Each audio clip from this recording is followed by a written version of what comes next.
अस्सलाम वालेकुम, मेरा नाम मुबशर लुकमान है और आप देख रहे हैं मुबशर लुकमान यूट्यूब चैनल।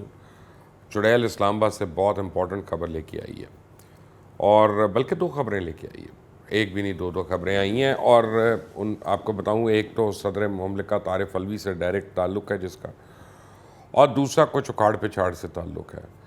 अगला महीना जो है इस्लामाबाद में कहा जा रहा है कि ये बहुत ही अहम महीना अक्टूबर का जो महीना होगा, और उसमें वफाकी सतह पे जो है बहुत सी तब्दीलियाँ मुतवक्के हैं, काबीना के अंदर भी और कुछ और ओहदों के अंदर भी, जिनमें से एक कम अज़ कम सेनेटर जो हैं वो अपनी सेनेट की सीट छोड़ सकते हैं और उनको कोई और ओहदा दिया जाएगा उसके बाद। लेकिन जो इम्पोर्टेंट खबर है और दूसरी वो ये है कि ब्यूरोक्रेसी में भी कुछ चेंजेस होने वाली हैं अगले महीने, और बड़ी टॉप लेवल की चेंजेस हैं। अब आपने अगर अभी तक इस चैनल को सब्सक्राइब नहीं किया तो प्लीज़ कर लें, बेल आइकॉन को प्रेस कर लें ताकि मज़ीद अपडेट्स आपको खुद ब खुद मिलती रहें। प्रेसिडेंट आरिफ अलवी को उस वक्त अपना सुबकी का एहसास हुआ, या उनको फेस करना पड़ा सुबकी जो है, कि जब उन्होंने ख्वाहिश का इजहार किया कि वो चीफ़ इलेक्शन कमीशन से मुलाकात करना चाहते हैं, मिलना चाहते हैं, और मेरी सोर्स के मुताबिक चीफ़ इलेक्शन कमीशन ने इनकार कर दिया। उन्होंने कहा कि मैंने प्रेसिडेंट को नहीं मिलना, हमारा कोई कॉमन ग्राउंड नहीं है कि जहाँ पे हम मिल सकते हैं। असल में इस वक्त इलेक्शन कमीशन और पीटीआई की हुकूमत के दरमियान 5 इश्यूज़ जो हैं, 5 इश्यूज़ वो ओवर राइडिंग हैं और बहुत इंपॉर्टेंट है और पेंडिंग है। और इसीलिए आज आपने देखा होगा कि कुछ एक दो वफाकी वज़रा जो हैं वो ये कहना शुरू हो गए कि इलेक्शन कमीशन से हालात हमारे नॉर्मल हो रहे हैं, जबकि ये तुक नहीं बनता ये बात करने का। इलेक्शन कमीशन एक आइनी इदारा है पाकिस्तान का, और उससे मुखालफत जो है उसकी कोई वजह नहीं है, और उससे ये बदमाशी हो या उससे बदतमीज़ी हो उसकी कोई ज़रूरत नहीं है, कोई गुंजाइश नहीं है। बहरहाल 5 इश्यूज़ जो आउटस्टैंडिंग हैं, जो मेरा ख्याल है कि प्रेसिडेंट साहब बात करना चाह रहे होंगे, या इलेक्शन कमीशन ने ये परसीव किया कि ये बात करना चाह रहे हैं, तो इसलिए उसने इनकार कर दिया। नंबर 1 उसमें जो है फ़ॉरेन फंडिंग केस है। फ़ॉरेन फंडिंग केस में पाकिस्तान तहरीक इंसाफ को अब काफ़ी फ़िक्र पड़ गई है कि वो पूरी की पूरी पार्टी डिसक्वालीफाई हो सकती है। तो उन्होंने एक इलेक्शन कमीशन के ऊपर एक स्मीयर कैंपेन शुरू कर दी कि इलेक्शन कमीशन को इतना बदनाम कर दो, इतना मुतनाज़ बना दो कि जब वो इस केस का फ़ैसला करे और इसका फ़ैसला लेके आए तो उसको लोग मानने से इनकार कर दें कि ये तो मुतनाज़ है और ये एक रिएक्टिव तौर पे ये फ़ैसला कर रहा है। तो ये एक बड़ा सीरियस इशू है, और फ़ॉरेन फंडिंग केस जो है वो 6 साल से चल रहा है, वो आज का तो चल नहीं रहा। तो वो पीटीआई ने भी बहरहाल पाकिस्तान पीपल्स पार्टी वगैरह के ऊपर कंप्लेंट की हुई है, लेकिन पीटीआई की कंप्लेंट जो है उसके ऊपर अब तमाम शवाहिद जो हैं वो जमा भी हो चुके हैं और वेरीफाई भी हो चुके हैं, और अकाउंट्स की डिटेल्स भी आ चुकी हैं। और आपको याद होगा कि ये अकबर एस बाबर जो हैं, पाकिस्तान तहरीक इंसाफ के जो फाउंडिंग मेंबर हैं, उन्होंने फ़ॉरेन फंडिंग केस के हवाले से काफ़ी कड़े इल्ज़ामात लगाए थे और मनी लॉन्ड्रिंग का इल्ज़ाम लगाया था पीटीआई पे, और यह भी कहा था कि यहाँ पे फाइनेंशियल बंगलिंग हो रही है। अब वो बहरहाल फाउंडिंग मेंबर हैं, उनको पता है कि वो क्या बात करें, इलेक्शन कमीशन उसकी छानबीन कर ली है, लेकिन अब ये मसला जो है पीटीआई और उनके दरमियान बैकडोर पे सॉल्व नहीं हो सकता। दूसरा इशू जो चल रहा है वो चल रहा है इलेक्ट्रॉनिक वोटिंग मशीन्स का। पीटीआई बड़ी कोशिश कर रही है कि किसी तरह इलेक्ट्रॉनिक वोटिंग मशीन्स आ जाएं, उसमें उनको क्या फ़ायदा है क्या नुकसान है ये तो वक्त बताएगा, लेकिन ना अपोजिशन तैयार है और ना ही इलेक्शन कमीशन तैयार है। अब पीटीआई की एक बहुत बड़ी जीत होती कि अगर अपोजिशन पार्टियों को बगैर पूछे वो इलेक्शन कमीशन से इसकी अप्रूवल करा लेते कि जी इलेक्शन कमीशन हामी भर रहा है फ़ॉरेन ये ईवीएम मशीनों की, या जो इलेक्ट्रॉनिक वोटिंग मशीन्स हैं इनकी हामी भर रहा है, और अपोजिशन पार्टियां उस पर एतराज़ कर रही हैं। तो अब हो ही रहा है कि ना अपोजिशन मान रही है ना इलेक्शन कमीशन मान रहा है। ये एक दूसरा बड़ा आउटस्टैंडिंग इशू है। तीसरा इशू जो है, 2 वफाकी वज़रा को जो नोटिस दिया हुआ है, जिनमें एक फवाद चौधरी हैं, काज़म स्वाति हैं, जिन्होंने इलेक्शन कमीशन के ऊपर बकौल इलेक्शन कमीशन के नाज़ेबा कलमात इस्तेमाल किए, नाज़ेबा अल्फाज इस्तेमाल किए, या अनपार्लियामेंट्री लैंग्वेज जो थी वो यूज़ की, उसके उनको नोटिस गए हुए। और क्योंकि वो एक आइनी इदारा है, तो आइनी इदारे के ख़िलाफ़ जब आप इस तरह से बात करते हैं और पब्लिकली करते हैं या लूज टॉक करते हैं तो उसके बड़े सीरियस रेपरकशंस हैं। तो बज़ाहिर तो ये बड़ा बहादुर और ब्रेव डील कर रहे हैं या बिहेव कर रहे हैं, लेकिन एक्चुअली अंदर से उनको डर पड़ गया है कि इस पर अगर डिसक्वालीफाई हो गया, कुछ हो गया, तो फिर उनका सियासी मुस्तकबिल दोनों का क्या होगा। चौथा इशू जो इलेक्शन कमीशन और पाकिस्तान तहरीक इंसाफ के दरमियान चल रहा है वो फैसल वाडा की नाअहली से मुतल्लिक है। फैसल वाडा की नाअहली का केस बिल्कुल पक गया था, आपको याद होगा अदालत में भी था और इलेक्शन कमीशन में भी था कि उन्होंने वहाँ से इस्तीफ़ा दिया और जम करके सेनेट में आके अपनी सीट ले ली।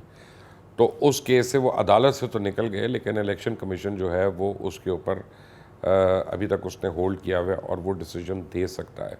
और अगर उसने डिसीजन दे दिया तो फिर फैसल वाडा जो है ना इधर के रहेंगे ना उधर के रहेंगे। ये चार बड़े इम्पॉर्टेंट और पॉइंटेड इश्यूज़ हैं। पांचवा इशू बराह रास्त इलेक्शन कमीशन से उसका ताल्लुक़ नहीं, लेकिन पीटीआई की हुकूमत चाह रही थी कि इलेक्शन कमीशन अगर उसको उनके साथ मिल जाए तो उनको एक बड़ी मॉरल विक्ट्री मिल जाएगी और वो अपोजिशन जमातों के ऊपर उसको लेकर इन्फोर्स कर सकती है ऑर्डिनेंस के ज़रिए, और वो है ओवरसीज़ पाकिस्तानीज़ की वोटिंग का मसला।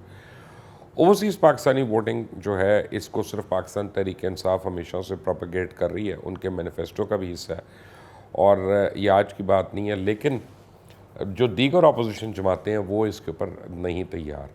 और उसकी एक ख़ास वजह है, ये एज्यूम किया जाता है कि overseas Pakistanis by and large Pakistan Tehreek Insaf के वोटर्स हैं या उनका वोट बैंक जो है सबसे ज़्यादा है वहाँ पे। तकरीबन को 70 लाख के करीब ओवरसीज़ पाकिस्तानीज़ हैं। मुझे अब ये नहीं पता इनमें वोटिंग के एल जो है वो कितने हैं, तो अगर उसमें से 40% भी वोट डाल सकते हैं तो वो लाखों में बनता है जाके। और ये जो 30 लाख वोट होता है या 25 लाख वोट होता है, इसकी कितनी वैल्यू होती है ये मैं आपको एक चार्ट से पढ़ के बता देता हूँ कि पाकिस्तान मुस्लिम लीग नवाज़ को 2013 में 14.87 मिलियन वोट पड़े थे और यही वोट 2018 में नून लीग को 12.89 मिलियन पड़े, यानी थोड़े वोट कम हुए। 2 मिलियन वोटर जो थे वो कम हुए, लेकिन 2 मिलियन वोटर कम होने से 166 से उनकी सीटों की तादाद जो थी वो 82 पे आ गई, तो 20 लाख वोट का इतना फ़र्क पड़ा। अब पीटीआई को 2013 में 7.67 मिलियन वोट पड़े थे और 2018 में ये 16.85 मिलियन वोट थे। और ये जो थोड़ी जंप थी, आप इसे देखें कि उनकी सीट्स पे कितनी कोई खातिर खा जंप आ गई।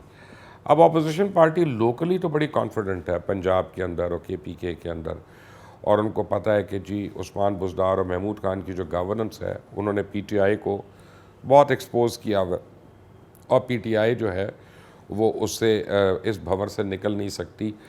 1 साल रह गया बाकायदा इनके पास अपनी परफॉर्मेंस को ठीक करने का, क्योंकि उससे अगला साल तो इलेक्शन ईयर है। तो जो कुछ भी होना है अब इस साल के अंदर होना है, और इन लोगों की कैपेसिटी जो है वो बज़ाते खुद क्वेश्चनेबल है। अनाउंसमेंट्स तो हो जाती हैं। देखिए हर चीज़ के ऊपर गवर्नेंस का जहाँ तक ताल्लुक़ है कि शुगर के ऊपर अनाउंसमेंट हुई, शुगर माफिया को पकड़ने की अनाउंसमेंट हुई, और आज चीनी का रेट देख लें और उस दिन चीनी का रेट देख लें। अद्वियात के ऊपर अनाउंसमेंट हुई, 450 गुना अद्वियात की कीमतें बढ़ गई। गैस के ऊपर और पेट्रोल के ऊपर हुई, और आज गैस और पेट्रोल का जो रेट है वो आपके सामने है। इसी तरह अशियाए खुर्दनोश हैं, घी हो, तेल हो, सब्जियां हो, गोश्त हो, जो भी है उनकी चीज़ें जो हैं ना सिर्फ आसमान को छू रही हैं बल्कि मुतज़ाद भी हैं। यानी अगर सिर्फ लाहौर शहर या कराची शहर की मेजर मार्केट्स को ले लें तो हर जगह पे इनकी चीज़ों का दाम जो है वो फ़र्क है। तो इसका मतलब है कि गवर्नेंस अंडर क्वेश्चन है, और वो कोई लोन्स या फॉरेन फंडिंग या ऐसी चीज़ कोई अंडर क्वेश्चन नहीं है। अब ओवरसीज़ पाकिस्तानीज़ पे इनको क्यों उम्मीद है कि ओवरसीज़ पाकिस्तानीज़ जो हैं वो जो एंटी नून लीग हैं या एंटी पीपल्स पार्टी हैं और वो पाकिस्तान रहते नहीं हैं, तो वो यहाँ की मुश्किलात नहीं फेस कर रहे। उनको तो इसलिए फ़ायदा है कि जब डॉलर इतना ऊपर चला गया, पहले वो $500 घर भेजते थे, लेट से मैं एक एग्जांपल कह रहा हूँ कि घर वालों को 50,000 मिलते थे, आज भी वो $500 घर भेज रहे हैं लेकिन घर वालों को 80,000 रुपया मिल रहा है। तो घर वाले बड़े खुश हैं कि बाहर हमारे वो जो है वो उसे भेज रहा है और वो खुश हैं, तो वो ये समझ रहे हैं कि things are very good over here. तो अगर उनको वोट डालने की इजाज़त मिल जाती है और ये 3 से 3.5 या 4 मिलियन वोट बराह रास्त पीटीआई को पड़ जाता है या उससे मेजॉरिटी पड़ जाता है, तो फिर अगली दफ़ा पीटीआई की हुकूमत बनने से कोई इसको रोक नहीं सकता दोबारा से। और तब तक फिर अपोजिशन जो है आपको पता है कि वो सिसक के मर जाएगी और रह जाएगी, फिर वो खड़ी नहीं हो सकेगी। लेकिन इस वक्त ये 5 चीज़ें जो हैं की इश्यूज़ हैं between PTI and election commission of Pakistan. तो प्रेसिडेंट आरिफ अलवी ने ख्वाहिश का इजहार किया, कोशिश की चीफ़ इलेक्शन कमीशन को मिलने की। मेरा ख्याल है उन्होंने कहा मैं रीज़न आउट कर लूँगा, लेकिन चीफ़ इलेक्शन कमीशन ने इनकार कर दिया। तो ये पुल जो है ये बनने से पहले ही धड़ाम करके गिर गया। आने वाले 3-4 हफ्ते पाकिस्तान की सियासत में इंतहाई अहम है। वो इसलिए अहम नहीं है कि कोई पीडीएम या अपोजिशन कोई मूवमेंट कर रही है, बल्कि इसलिए अहम है कि जैसे मैंने आपको कहा कि कुछ इम्पोर्टेंट तबादले हो रहे हैं पाकिस्तान में, और वो मुख्तलिफ़ लेवल्स पे हो रहे हैं। तो उससे जो है उसके बाद गवर्नमेंट की होल्ड क्या रहती है और कितनी रहती है, उसकी गवर्नेंस, उसकी डिलीवरी और उसकी अकाउंटेबिलिटी प्रोफाइल जो है वो क्या होती है, ये बहुत इंपॉर्टेंट होगा। और अगर इलेक्शन कमीशन ने फॉरेन फंडिंग केस 2 मिनिस्टर्स को जो उन्होंने शो कॉज नोटिस दिया हुआ है उसके ऊपर और फैसल वाडा के ऊपर कम से कम इन 3 चीज़ों पे अगर फैसला सुना दिया, तो जो कि उम्मीद है कि पीटीआई के ख़िलाफ़ आएगा, तो फिर ये हुकूमत के लिए बहुत ही बड़ा सेटबैक हो सकता है। बहरहाल पाकिस्तान है, एनीथिंग इज़ पॉसिबल। वो कहते हैं ना कि यहाँ पे रात को सोते हैं, रिज़ल्ट अनाउंस करके सुबह उठते हैं, रिज़ल्ट डिफरेंट होता है। तो कल क्या होना है वो तो अल्लाह जानता है, लेकिन जो आज तक की खबर और डेवलपमेंट है वो मैंने आपको बता दी। अल्लाह ताला पाकिस्तान और पाकिस्तानियों को हर जगह महफूज रखे। अल्लाह हाफ़िज़।